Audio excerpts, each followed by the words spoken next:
The only miracle we're going to get is us. And this conference is really about starting to make that miracle happen.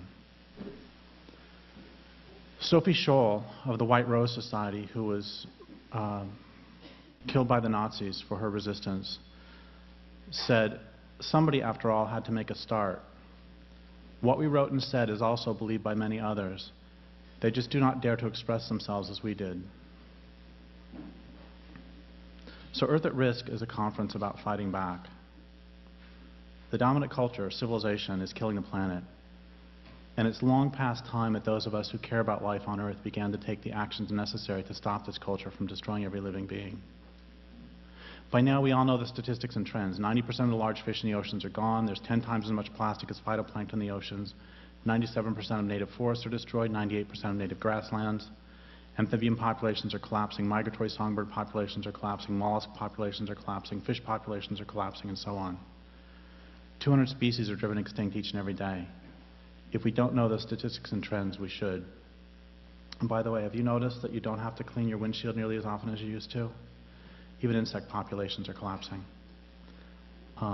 This culture destroys land bases. That's what it does. When you think of Iraq, is the first thing that comes to mind cedar forests so thick that sunlight never touches the ground? One of the first written myths of this culture is about Gilgamesh deforesting the hills and valleys of Iraq to build a great city. The Arabian Peninsula used to be oak savanna. The Near East was heavily forested. We've all heard of the cedars of Lebanon. Greece was heavily forested. North Africa was heavily forested. I'll say it again. This culture destroys land bases. And it won't stop doing so because we ask nicely.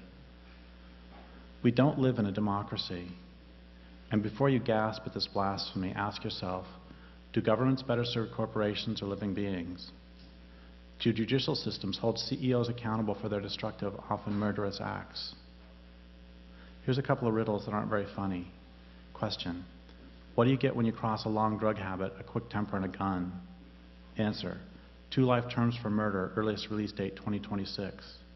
Question: what do you get when you cross 2 nation states, a large corporation, 40 tons of poison, and at least 8,000 dead human beings? Answer: retirement with full pay and benefits. That's Warren Anderson, CEO of Union Carbide, which caused the mass murder at Bhopal. Another way to say this is, what do you call someone who conspires to put poison in the subways of Tokyo? You call them a terrorist and you put them in prison for life. What do you call someone who conspires to put poison in the groundwater of the United States? You call them Dick Cheney. Or oil and gas man, fracker. Do the rich face the same judicial system as you or I? Does life on Earth have as much standing in a court as does a corporation? We all know the answers to those questions. We also know that if you allow destructive institutions to continue, they'll destroy your community. And we know in our bones, if not always our heads, that this culture won't undergo any sort of voluntary transformation to a sane and sustainable way of living. I've asked thousands upon thousands of people of all walks of life, from activists to students to people I've met on buses and planes, whether they believe the culture will undergo that voluntary transformation. Almost nobody ever says yes. So if you care about life on the planet, and if you believe the culture won't voluntarily cease to destroy it, how does that belief affect your methods of resistance? Most of us don't know because most of us don't talk about it. This conference talks about it. This conference is about that shift in strategy and tactics. This conference is about fighting back. We have to put our bodies and our lives between the industrial system and life on the planet. We have to start to fight back. Those who come after, who inherit whatever's left of the world once this culture has been stopped, whether through peak oil, economic collapse, ecological collapse, or the efforts of brave women and men resisting an alliance with the natural world, are going to judge us by the health of the land base, by what we leave behind. They're not going to care how you or I lived our lives. They're not going to care how hard we tried. They're not going to care whether we were nice people. They're not going to care whether we were violent or nonviolent. They're not going to care whether we grieved the murder of the planet. They're not going to care whether we were enlightened or not enlightened. They're not going to care what sort of excuses we had to not act. I'm too stressed to think about it. It's too big and scary. I'm too busy. Those in power will kill us if we effectively act against them. If we fight back, we run the risk of becoming like they are. Or, but I recycled. Or any of 1,000 other excuses we've all heard too many times. They're not going to care how simply we lived. They're not going to care how pure we were in thought or action. They're not going to care if we became the change we wish to see. They're not going to care whether we voted Democrat, Republican, Green, Libertarian, or not at all. They're not going to care if we wrote really big books. They're not going to care whether we had compassion for the CEOs and politicians running the deathly economy.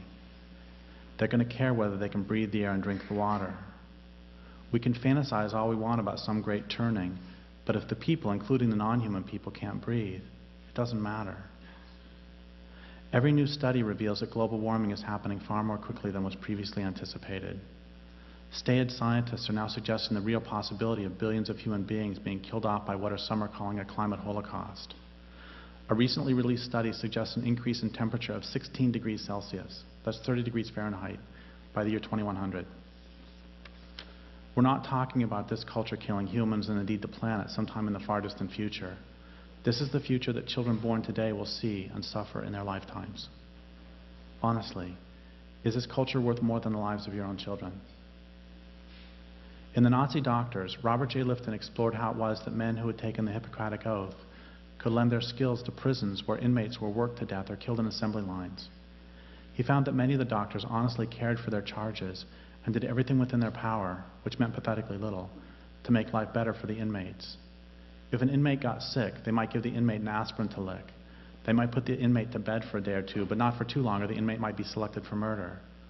If the patient had a contagious disease, they might kill the patient to keep the disease from spreading. All this made sense within the confines of Auschwitz. The doctors, once again, did everything they could to help the inmates, except for the most important thing of all.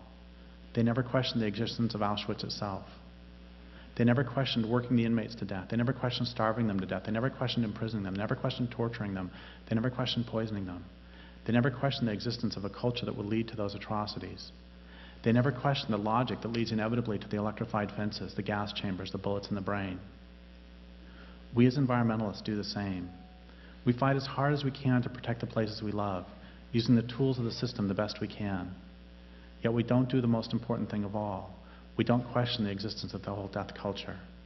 We don't question the existence of an economic and social system that's working the world to death, that's starving it to death, that's imprisoning it, that's torturing it. We never question the logic that leads inevitably to clear cuts, murdered oceans, loss of topsoil, dammed rivers, poisoned aquifers. And we certainly don't stop these horrors. You know, it's like, what do all of the so-called solutions to global warming that are presented in the mainstream, what do they all have in common? And what they all have in common is they take industrial capitalism as a given, and the natural world is that which must conform to industrial capitalism. And that's literally insane in terms of being out of touch with physical reality, because without physical reality, without a real world, you don't have any economic system whatsoever. Any solution to global warming, any solution to any of these problems has to take the real physical world as a given, and the social system is that which must conform to the real world. I mean, how do you stop global warming that's caused in great measure by the burning of oil and gas? If you ask any reasonably intelligent 7-year-old, which I've done, so I've asked a 7-year-old, so what will it take to stop global warming caused in great measure by the burning of oil and gas? And the 7-year-old said, stop burning oil and gas. I said, you are smarter than any environmentalist I've ever met. If you ask any reasonably intelligent 35-year-old who works for a green high-tech consulting corporation, you're going to receive an answer that actually helps the corporation more than the real physical world. I mean, that's another way to think about this, is that, you know, what do you do if your bathtub is overflowing? If your bathtub's overflowing, what's the first thing you do? Turn off the tap, right? Well, actually, no. If you're an environmentalist, what you do is you apply for a grant to the Pew Charitable Trust, and they will then, you use the money to buy a solar photovoltaic system that can pump the water off your bathroom floor out through a gray water system, and then you can use it for permaculture. I've just succeeded in insulting everyone in the room. When most people in this culture ask, how can we stop global warming, they aren't really asking what they pretend they're asking. They're asking instead, how can we stop global warming without stopping the burning of oil and gas, without stopping the industrial infrastructure, without stopping the whole omnicidal system? And you can't. It's like people say, how can we save the salmon? It's actually pretty straightforward. Remove dams, stop industrial logging, stop industrial fishing, stop the murder of the oceans, stop global warming. When people say, how can we save salmon, what they're really asking is, how can we save salmon without removing dams, without stopping industrial logging, without stopping industrial fishing, without stopping the murder of the ocean, without stopping global warming? The answer, you can't. Here's another way to look at all this. What would we do if space aliens had invaded this planet and they were vacuuming the oceans and cutting down native forests and putting dams on every river and changing the climate and putting dioxin and dozens of other carcinogens into every mother's breast milk and into the flesh of your children, lover, mother, father, brother, sister, friends, into your own flesh? If space aliens were doing all this, would you resist? If there existed a resistance movement, would you join it? If not, why not? How much worse would the damage have to get before you'd stop those who are killing the planet, killing those you love, killing you? 90% of the large fish in the oceans are already gone. What is your threshold for resistance? 91%? 92? 93? 94? Would you wait till they killed off 95%? 96? 97? 98? 99%? How about 100%? Would you fight back then? I just this last week read that the oceans are already too acidic for oysters to reproduce, for baby oysters to make their shells. By asking these questions, I'm in no way implying that people should not try to work within the system to slow the culture's destructiveness. Right now, large energy corporations, state and federal governments, local Indian nations, and various interest groups, from environmental organizations to fishermen to farmers, have negotiated their way toward removing 5 dams on the Klamath River within the next 15 years. Whether salmon will survive that long is dubious. That's something. That's important. But there are 2 million dams in the United States alone. 60,000 of those dams are taller than 13 feet. 70,000 of those dams are taller than 6.5 feet. If we only took out one of those 70,000 dams per day, it would take us 200 years. Salmon don't have that time. Sturgeon don't have that time. People sometimes say, oh gosh, Derrick, you're so militant, you're so non-compromising. Just compromise. Okay, here's a compromise. 5 dams a day, 40 years. Done deal. If salmon could take on human manifestation, what would they do? If Delta smelt could take on human manifestation, how long do you think the pumps would last on the Sacramento River? This conference is about fighting back. What do I mean by fighting back? As we'll explore in this conference, it means first and foremost thinking and feeling for ourselves, finding who and what we love, and figuring out how best to defend our beloved, using the means that are appropriate and necessary. This conference starts by acknowledging the dire circumstances that industrial civilization has created for life on this planet. The goal, then, is to deprive the rich of their ability to steal from the poor, and the powerful of their ability to destroy the planet.